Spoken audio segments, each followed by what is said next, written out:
Good day, viewers. So welcome to Polithink on YC Studio 1212. My name is Toski Mba, and on Polithink, so here we'll get to talk about all that pertains to politics, what politics is about.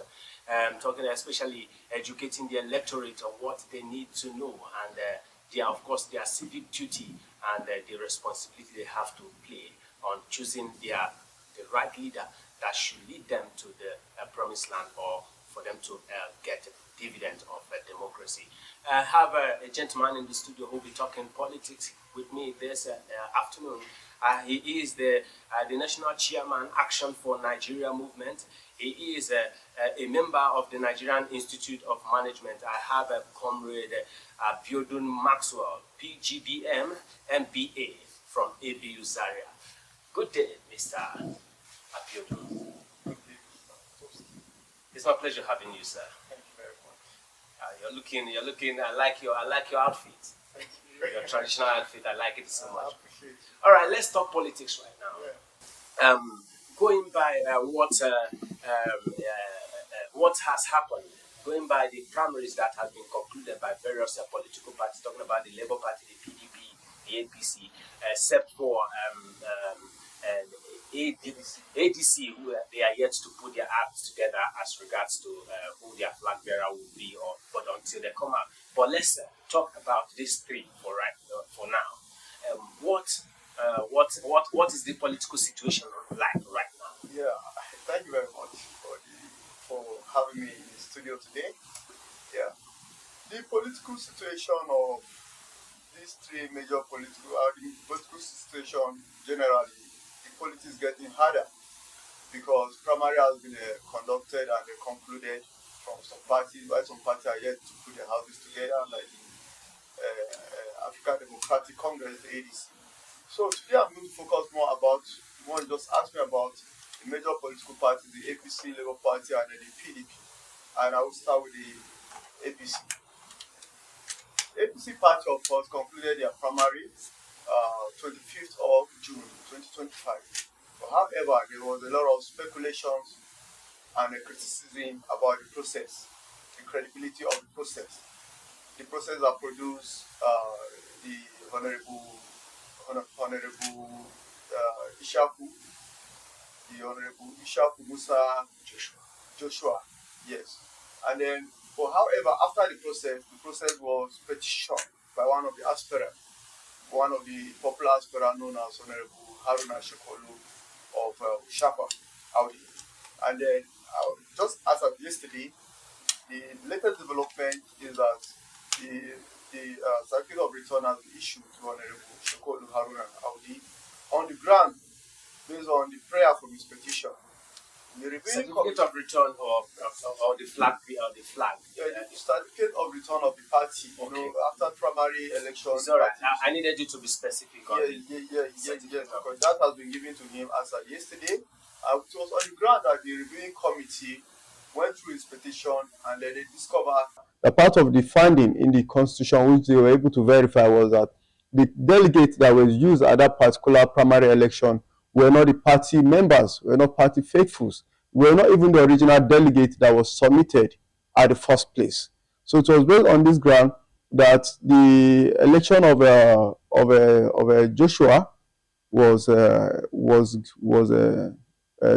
really nullified, null and void, was rendered void, and then substitution of the writer of the petition, Honorable Haruna Shekolu Audi, was the one that was issued the certificate. Okay, talking about not using members of the party for the primaries, right? The Labour Party also has a similar issue of aggrieved members are angry.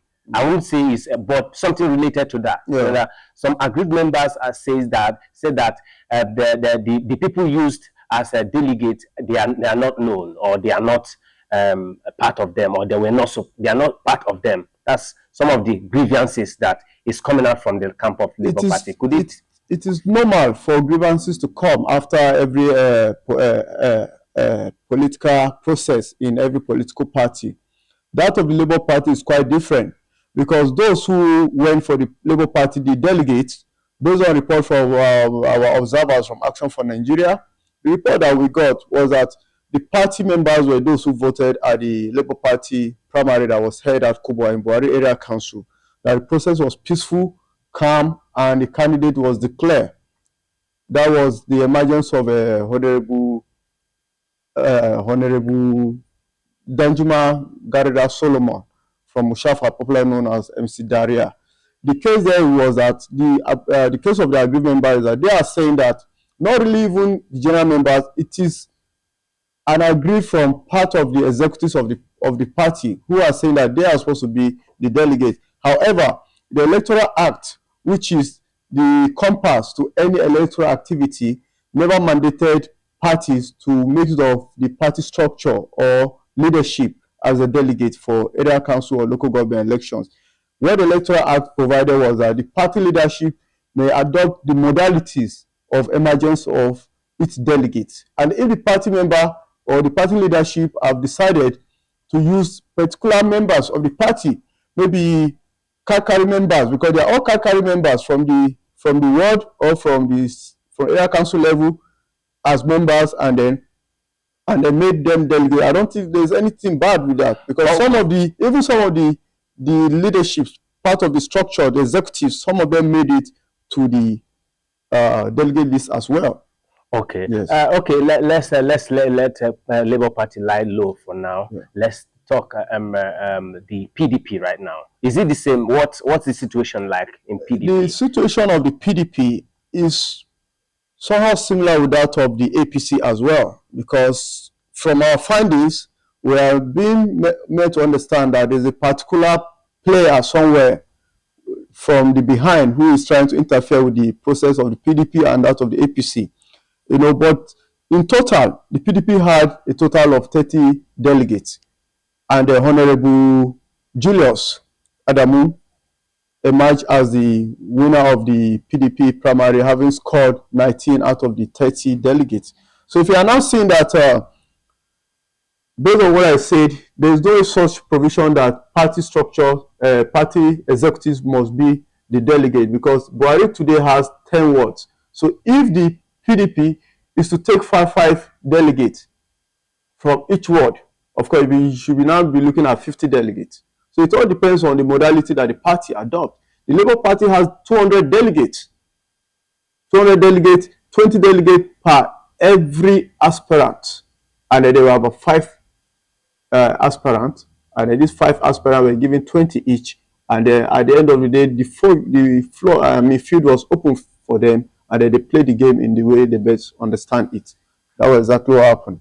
Okay, but that was for the Labour Party. That was agreed. That was agreed before now. Yes. Like, was it agreed before now? Where everyone carried along that those at the grassroots or the delegates, those at the ward level, will not be the one to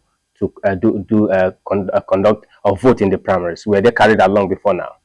It is not about carrying along. It's about what the party leadership wants. Okay, yes. Let's talk. There's a new player in the game. Okay. Even though on the sideline now, warming up to come into the game, which is ADC. Though they've been in existence before now, but they've come with a whole lot of reform right now. Do they look like people who will change the game, who will change the course of the game? They are yet to fix their house. The coalition is yet to get themselves established. Yeah, I do not really see them making such a wave if the house is not properly fixed together. So we are yet to see how the house is going to be fixed. But so long as it is right now, it's just like a chair having 3 legs instead of 4. Okay, yes. That's the situation of ADC right now. ADC for now. Okay, let's move to the political parties that you feel they are strong. They have 4 legs. Since you said ADC has 3 legs, now the remaining 3 has 4 legs, right? Sure. From your analysis, yeah. And let's look at them. Now let's look at the strength of the individual candidate or the flag bearers of this various political party in Bwari Area Council. Let's look at Labour Party, the PDP, and the APC. What's the strength of the individual? Of course, the experience and party itself? Yeah, for the APC candidate, Honorable Shokolo Haruna Audi, we understand that we all know that he has been into the political activities in the past. You know, he has contested in a 2022 election where some school of thought or some particular faction acclaimed that he won the election because subject to that, there was a tribunal that declared him as a winner. But however, the winner of the election, who is present the incumbent chairman now, is from the PDP. Is not from the APC. Okay. Yes.